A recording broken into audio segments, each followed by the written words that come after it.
అనుక్షణం పోరాటం కణంకణం ప్రజాపక్షం జన సైనిక్ న్యూస్ కి స్వాగతం. ముందుగా హెడ్లైన్.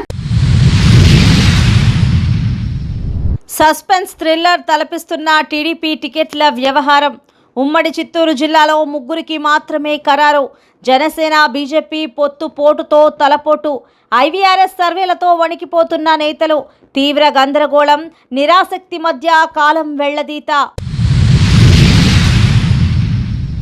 ఉత్కంఠ రేపుతున్న అన్న సిద్ధం చెల్లి యుద్ధం. నాడు అన్న గెలుపు కోసం, నేడు అన్న ఓటమి కోసం. ఇద్దరిది ఒకే మాట. తండ్రి ఆశయమే తమ లక్ష్యం. పొలిటికల్ పవర్కు ఉన్న స్వార్థమే అంతనా? వైఎస్ జగన్, వైఎస్ షర్మిల మధ్య రసవత్తర పోరు. లోక్సభ ఎన్నికలు ఏప్రిల్ మేలోనే. 7 దశల్లో పోలింగ్కు ఏర్పాట్లు. మార్చి 13న నోటిఫికేషన్కు అవకాశం. ఎన్నికల బృందం కశ్మీర్ పర్యటన అనంతరం షెడ్యూల్. ఇక డీటెయిల్స్ చూస్తే ఆంధ్రప్రదేశ్ రాజకీయాలు ఎప్పటికప్పుడు ఉత్కంఠభరితంగా మారుతున్నాయి. ముఖ్యంగా అన్నా చెల్లెళ్ల రాజకీయం రసవత్తరంగా మారింది. గత ఎన్నికల్లో అన్న జగన్ కోసం పోరాటం చేసిన షర్మిల ప్రస్తుతం అన్నపైనే పోరాటం చేస్తుంది. జగన్ సిద్ధం పేరుతో బహిరంగ సభలు నిర్వహిస్తుంటే వైకాపా ప్రభుత్వం నెరవేర్చని హామీలపై షర్మిల యుద్ధం చేస్తున్నారు. రానున్న ఎన్నికల్లో అధికారం చేజారకుండా జాగ్రత్త పడుతున్నారు సీఎం జగన్. నువ్వు చేసిన అభివృద్ధి ఎక్కడ చూపించు, ప్రజలను మోసం చేస్తూ రాష్ట్రాన్ని నాశనం చేస్తున్నావంటూ వైఎస్ షర్మిల జగన్పై ప్రత్యక్షంగా యుద్ధం చేస్తోంది.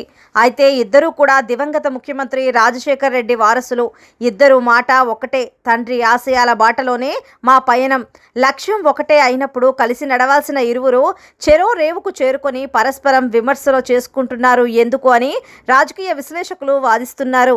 అన్న పతనాన్ని కోరుకుంటున్న ఆంధ్ర ఆడపడుచు, సొంత చెల్లిపైకే పోలీసులను ఉసుగొల్పుతున్న ఆంధ్ర రాష్ట్ర మహిళల అన్న అని పలువురు అన్నా చెల్లెల్ని ఎద్దేవా కూడా చేస్తున్నారు. అలానే రక్తం పంచుకు పుట్టిన చెల్లిపైన లేని అభిమానం ఆంధ్ర మహిళపై ఉంది అంటే నమ్మశక్యమా అని కొందరు వాదిస్తుంటే, తోడబుట్టిన అన్న పతనాన్ని కోరుకుంటూ పుట్టింటి గౌరవాన్ని మట్టిలో కలుపుతున్న షర్మిల అంటూ మరికొందరు వాదిస్తున్నారు. వీరికి వ్యక్తిగత ప్రయోజనాలే ముఖ్యమని, రాష్ట్రాన్ని తమ సొంత ఇల్లుగా భావించట్లేదని వాదించేవారు మరికొందరు. అసలు పవర్ కోసం ఇంతలా పోరాడుతారా అన్నది సగటు ప్రజల్లో రేకెత్తుతున్న ప్రశ్న. అసలు షర్మిల వ్యూహం ఏంటి? రానున్న ఎన్నికల్లో కాంగ్రెస్ అధికారంలోకి వస్తుందా అంటే 100% ఆంధ్రప్రదేశ్లో కాంగ్రెస్ అధికారంలోకి రాలేదు. అయితే షర్మిల కొన్ని ఓట్లను మాత్రం చీల్చగలదని, ఆమె నాయకత్వాన్ని నిరూపించుకునేందుకు ఇది అసలు సిసలు సమరమే అని రాజకీయ విశ్లేషకుల అభిప్రాయం. తెలుగుదేశం పార్టీ అసెంబ్లీ టికెట్ల వ్యవహారం సస్పెన్స్ థ్రిల్లర్ ను తలపిస్తోంది. జిల్లాలో రాజకీయాలు రోజుకో కొత్త మలుపు తిరుగుతున్నాయి. రోజు రోజుకు మారుతున్న ఐవీఆర్ సర్వేలతో అభ్యర్థులకు ఏం జరుగుతుందో అర్థం కాక తలలు పట్టుకుని కూర్చుంటున్నారు. జిల్లాలో టీడీపీ అభ్యర్థులకు ఎవరికి టికెట్ వస్తుందో, ఎవరికి రాదో తెలియని అయోమయ పరిస్థితి. అలాగే జనసేన బీజేపీ పొత్తులలో భాగంగా ఏ స్థానాలను కోల్పోవలసి వస్తుందోనన్న ఆందోళన. జిల్లా తెలుగుదేశం పార్టీ నేతలలో ఒక రకంగా అయోమయం, గందరగోళం నెలకొంది. జిల్లాలో కుప్పం నుంచి చంద్రబాబు, పీలేరు నుంచి నల్లారి కిషోర్ కుమార్ రెడ్డి పోటీ చేయటం ఖాయం.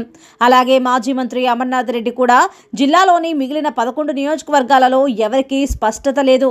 ఎవరికి టికెట్ వస్తుందో, ఎవరికి రాదో తెలియని అయోమయ, గందరగోళ పరిస్థితి. దీనికి తోడు కొత్త అభ్యర్థులు రంగప్రవేశం చేస్తున్నారు.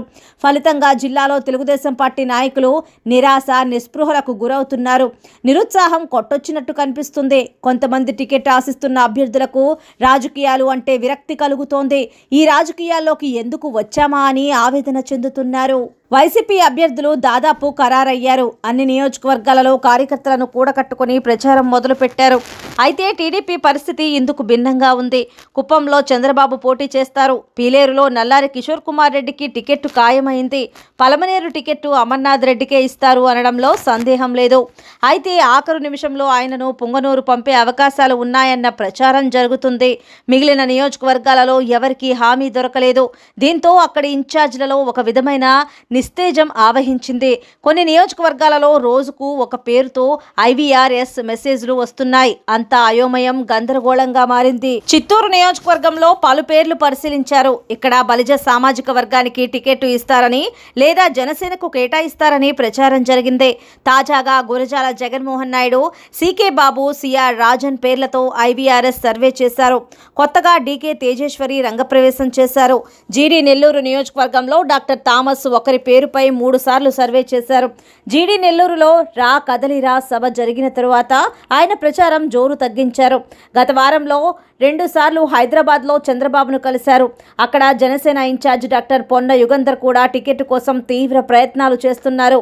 పూతలపట్టు నియోజకవర్గంలో ఇన్ఛార్జ్ డాక్టర్ మురళిని కాదని ఆనగంటి మునిరత్నం, డాక్టర్ చందన స్రవంతి పేర్లు తెరపైకి వచ్చాయి. నగిరి ఇన్ఛార్జ్ గాలి భానుప్రకాష్, చంద్రగిరి ఇన్ఛార్జ్ పులివర్తి నానికి ఇంతవరకు భరోసా దొరకలేదు.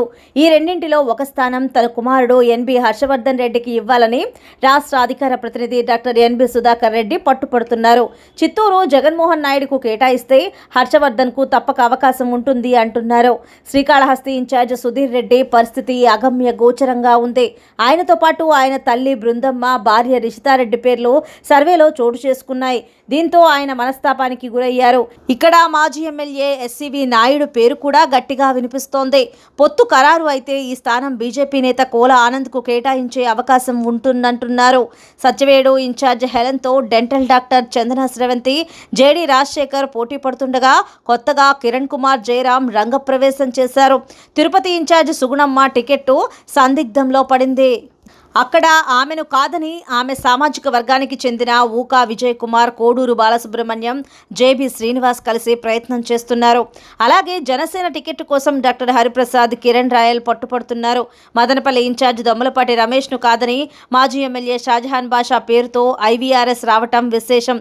ఇక్కడ పొత్తులో భాగంగా జనసేన లేదా బీజేపీ కూడా సీటు తన్నుకుపోవచ్చుననే ఊహాగానాలు జోరందుకున్నాయి. జనసేన నుండి రామదాస్ చౌదరి, శ్రీరామ రామాంజనేయులు బలంగా పోటీ పడుతున్నారు. బీజేపీ నుండి విజయభారతి విద్యాసంస్థల అధినేత డాక్టర్ ఎన్ సేతు పేరు సైలెంట్ గా మదనపల్లిలో మార్మోగిపోతోంది. తంబళ్లపల్లె ఇన్ఛార్జ్ శంకర్ యాదవ్ను కాదని ప్రవీణ్ కుమార్ రెడ్డి, జయచంద్రారెడ్డి పేర్లు తెరపైకి వచ్చాయి. పుంగనూరు నియోజకవర్గంలో చల్లా రామచంద్రారెడ్డిని తప్పించి అమర్నాథ్ రెడ్డి లేదా అనీషా రెడ్డికి టికెట్టు ఇస్తారన్న ప్రచారం జరుగుతుంది. దీంతో అన్ని నియోజకవర్గాలలో ఆశావాహులు ఆశా నిరాశల మధ్య కొట్టుమిట్టాడుతున్నారు. లోక్సభ ఎన్నికలు ఏప్రిల్, మే నెలల్లో 7 విడతల్లో జరగనున్నాయని తెలుస్తోంది.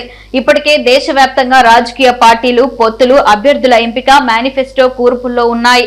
కాగా అందరి దృష్టి ఎన్నికల నోటిఫికేషన్ పైనే ఉంది. కొన్ని పార్టీలు ప్రచారాన్ని కూడా మొదలుపెట్టాయి. అందరి చూపు ఎన్నికల షెడ్యూల్ ఎప్పుడు వెలువడుతుందా అని ఎన్నికల సంఘంపైనే ఉన్నాయి. ఈ షెడ్యూల్ ఎప్పుడు వెలువడుతుందో ఈసీ వర్గాలు కొన్ని సంకేతాలు ఇచ్చాయి.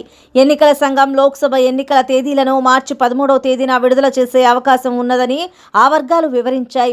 ఇప్పటికే జనరల్ ఎలక్షన్స్ నిర్వహణ కోసం ఏర్పాట్ల గురించి పలు రాష్ట్రాల్లో ఈసీ పర్యటించింది. ఈ కసరత్తు పూర్తవగానే తేదీలను ప్రకటించనున్నట్లు ఈసీ వర్గాలు శుక్రవారం వెల్లడించాయి. కేంద్ర ఎన్నికల సంఘం ప్రతినిధులు ప్రస్తుతం తమిళనాడులో పర్యటిస్తున్నారు. ఆ తర్వాత ఈ ప్రతినిధుల బృందం ఉత్తరప్రదేశ్, జమ్మూ కాశ్మీర్లలో పర్యటన చేయనున్నాయి. ఈ రాష్ట్రాల పర్యటన మార్చి 13వ తేదీలోపే ముగియనున్నాయి. ఆ తర్వాత ఎన్నికల తేదీలను ఎలక్షన్ కమిషన్ ప్రకటించనుంది. వ్యవసాయ రంగంలో వినూత్న ప్రయోగాలతో బెస్ట్ అగ్రి స్టార్టప్ అవార్డు అందుకుంటున్న మదనపల్లికు చెందిన శ్రీనిధి అవార్డు గ్రహీతను అభినందించిన టీడీపీ రాష్ట్ర మైనార్టీ నాయకులు ఎస్ఏ మస్తాన్. హైదరాబాద్ అగ్రికల్చర్ యూనివర్సిటీలో అవార్డు అందుకున్న శ్రీనిధిని మైనార్టీ నేత ఎస్ఏ మస్తాన్ ప్రత్యేకంగా సన్మానించారు. అగ్రికల్చర్లో వినూత్నంగా ప్రయోగాలు చేస్తున్న శ్రీనిధి భవిష్యత్తు తరాలకు ఆదర్శంగా నిలుస్తోందని కొనియాడారు. నేటి తరం మొత్తం సాఫ్ట్వేర్ చుట్టూ తిరుగుతుంటే తను మాత్రం భారతదేశానికి వెన్నెముకైన వ్యవసాయం గురించి ఆలోచించడం చాలా గొప్ప విషయమన్నారు.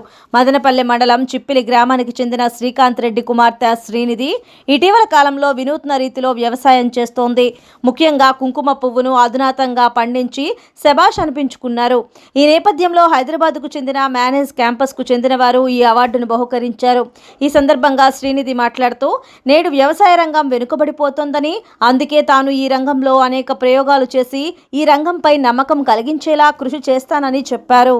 పత్రికా కార్యాలయాలపైన, పాత్రికేయులపైన భౌతిక దాడులకు పూనుకోవడం అనగారికమని సిపిఎం జిల్లా కార్యదర్శి పి శ్రీనివాసులు పేర్కొన్నారు. శుక్రవారం మదనపల్లె పట్టణంలో మీడియాపై దాడిని నిరసిస్తూ సిపిఎం ఆధ్వర్యంలో రాస్తారోకో నిర్వహించారు. మీడియాపై దాడిని ఖండించాలని, ప్రజాస్వామ్యాన్ని కాపాడాలని, మీడియాపై దాడి చేసిన వారిని కఠినంగా శిక్షించాలి అంటూ పెద్ద ఎత్తున నినాదాలు చేశారు. ఈ సందర్భంగా కదిరి రోడ్డుపై ట్రాఫిక్ స్తంభించింది. ఈ కార్యక్రమంలో సిపిఎం జిల్లా కార్యదర్శి పి శ్రీనివాసులు మాట్లాడుతూ ఆదివారం రాప్తాడులో ఆంధ్రజ్యోతి ఫోటోగ్రాఫర్ను కొట్టడం, మంగళవారం కర్నూలులో ఈనాడు కార్యాలయంపై దాడి చేయటం పాలక పార్టీ నిరంకుశతత్వానికి నిదర్శనమని తెలిపారు. ఈ ధోరణి మార్చుకోకపోతే ప్రజా ప్రతిఘటనను ఎదుర్కోవాల్సి ఉంటుందని హెచ్చరించారు. కేంద్రంలో నరేంద్ర మోడీ, రాష్ట్రంలో వైఎస్ జగన్మోహన్ రెడ్డి ప్రజాస్వామ్య వ్యవస్థలను నిర్వీర్యం చేసి పత్రికా స్వేచ్ఛను హరిస్తున్నాయని విమర్శించారు. సిపిఎం నాయకులు హరిశర్మ, ప్రభాకర్ రెడ్డిలు మాట్లాడుతూ మీడియాపై దాడి రాజ్యాంగం కల్పించిన భావ ప్రకటన స్వేచ్ఛపై దాడి అని, ఈ దాడిని తీవ్రంగా ఖండించాలని పేర్కొన్నారు. ఈ కార్యక్రమంలో సిపిఎం నాయకులు నాగరాజు, సురేంద్ర, రఘునాథ్, నారాయణ, రామకృష్ణ తదితరులు పాల్గొన్నారు. క్షణక్షణం పోరాటం, కణం కణం ప్రజాపక్షం. జనసైనిక్ న్యూస్ ఇంతటితో సమాప్తం. తిరిగి రేపటి బులెటిన్ లో మళ్ళీ కలుసుకుందాం. అంతవరకు సెలవు, నమస్కారం.